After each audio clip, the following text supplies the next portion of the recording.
Welcome to the Tech Egg. Don't get scrambled. Enjoy the video. You're signed in and ready. Create a new site at Sites. Google, calm and pick a template or a blank canvas.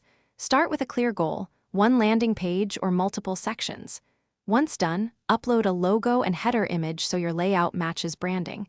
Make sure text and any embed URLs are on hand. This first step speeds design decisions and prevents interruptions later. As you click into the editor, notice the built-in layout blocks that will structure content quickly and consistently. Now you build the meat of the site. Add pages from the Pages tab, reorder them, and nest subpages for a drop-down menu. This controls navigation and user flow. Use the Insert panel to place text, images, drive files, and embedded code.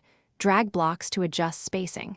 Modify the theme to set font combos and color palette so every page looks cohesive.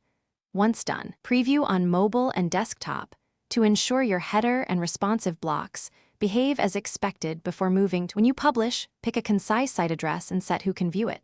Choose public or restricted depending on your audience.